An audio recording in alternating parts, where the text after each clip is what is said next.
I had swept that mess hall floor for 6 years before the blasting crew put a hole in the world. It happened on a Tuesday, mid-morning, while I was scrubbing grease off the griddle and thinking about nothing more complicated than lunch. The charge went off out past the South Ridge, the one the survey maps called the Hollow Stones, the one Foreman Pruitt had been itching to clear since the spring thaw. The whole camp felt it through our boots. Then the alarm horn, 3 short blasts, which meant collapse, not fire. I went because everyone went. That was the rule out at Ashgrave. When the horn sounds wrong, you put down whatever you're holding and you go see. What we found wasn't ore. The charge had opened a chamber under the ridge that the old maps hadn't marked, stone fitted by hand, not by any machine we had, and inside it, half buried under decades of dust and a fresh slide of broken rock, lay something the size of a transport hauler that none of us had a word for at first. Pruitt's word, when he found one, was carcass. Mine was different, because carcasses don't breathe, and this one did. A long, slow heave of a chest, under cracked bronze-black scales, like a bellows working through mud. She was a dragon. I had heard the word before only in old colonist stories, the kind told to make children behave at bedtime. I had never expected to stand in a blast crater and watch one's ribs rise and fall. Pruitt wanted her gone. Not killed outright. He wasn't that kind of fool. Not with something that size and that old. But moved. Logged as a structural hazard. Cleared off the schedule. He talked about it the way he talked about a rockfall blocking a haul road. I understood why. The company didn't pay him to discover things. It paid him to keep the ore moving. I asked if I could sit with her until the engineers worked out how. He laughed, not unkindly, and said she'd probably outlive my shift. He had no idea how right he'd turn out to be, and in the worst way. I brought a heat lamp down from the infirmary stores and a tarp to keep the worst of the wind off her exposed side, and I sat on an overturned crate with my knees against the cold rock. And I talked to her the way you talk to anyone too far gone to answer. Not because I expected a response, but because silence felt like a second kind of cruelty stacked on top of the first. Her eye opened on the third night. One eye. The other was swollen shut under a fold of torn hide. It was a deep, banked orange, like a coal you've let burn low on purpose, so it'll last till morning. It found me, and it stayed on me, and something in that long body went a fraction looser, the way a fist unclenches when it finally trusts the room. I learned her breathing before I learned anything else about her. I learned she startled less when I hummed than when I spoke.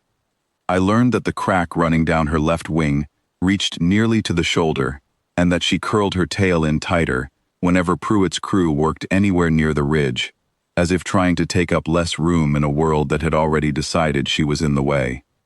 I never got a name out of her. She never made a sound at all, not once, in 9 days. But on the 4th night she shifted half an inch nearer the lamp, and on the 6th, she rested the blunt edge of one claw, careful as a man setting down good china, against the toe of my boot, and left it there till morning. The camp doctor told me her kind could sleep that deep on purpose, right at the edge of dying, for longer than any history we kept could account for. Centuries, maybe, tucked into stone, waiting out something none of us would ever know the shape of. The blast hadn't killed her.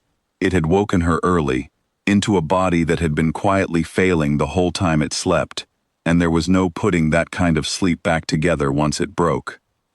I didn't know yet that the waking itself was a kind of call, that somewhere past any chart Ashgrave camp carried, something had felt her pain the moment that ridge came down, and had turned its whole attention toward us the way a compass swings north. They came on the 9th night, and the sky told us first. A wrongness among the stars, a patch of dark that didn't twinkle so much as move, low and fast and silent, the way a held breath moves before it's finally let out. 6 of them, maybe 7, settling onto the ridge in a ring around the crater, with their wings still half spread, hides the color of old iron and burnt umber. Horned heads lowered the way a bull lowers its head before it charges, not before it bows. Pruitt's crew scattered. I didn't blame them. I want to say it was courage that kept me on that crate, with my hand still resting near her foreleg, but it wasn't anything so grand. It was simpler. I had been sitting with her 9 days. I wasn't going to stand up now. The one in front was bigger than the rest by half again, scarred along one flank in old, healed-over lines, and when her head swung down toward the crater and toward me, I felt the heat of her breath move the hair on my arms. I have never in my life been looked at so completely.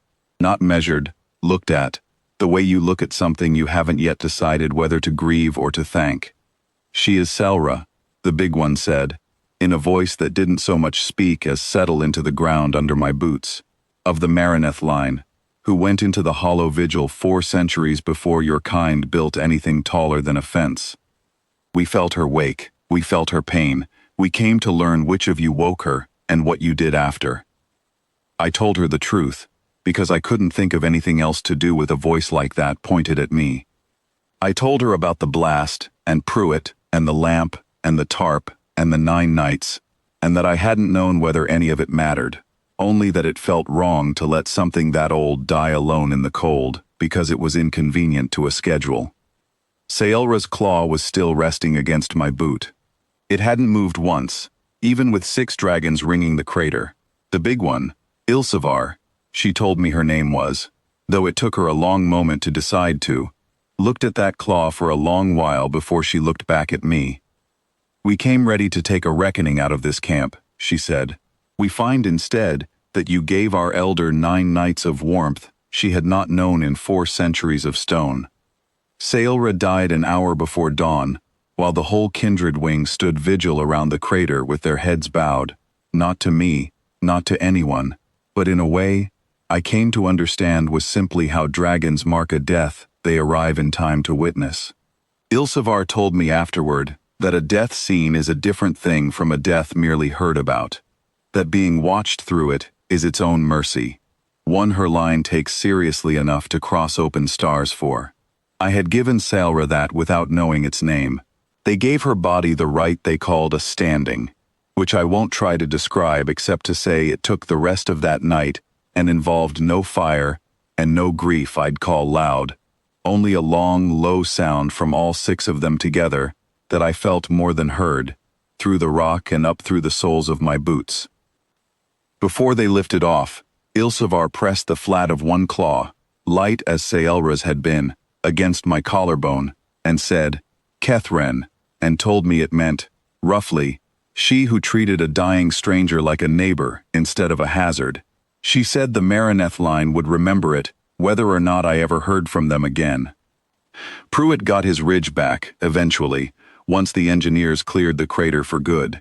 He never quite looked at me the same way after that, and I never explained it to him, because I didn't think explaining was the point of it. I still work the mess hall at Ashgrave. Some evenings, when my shift ends, I walk out past the South Ridge anyway, out of habit more than anything, and I sit on the same overturned crate at the lip of the old crater, where the stone has gone smooth and a little warm even on cold nights, for reasons nobody at the camp has ever bothered to explain to the new hires. I don't talk anymore. I just sit, the way you sit with someone you were lucky enough to know, however briefly, however late.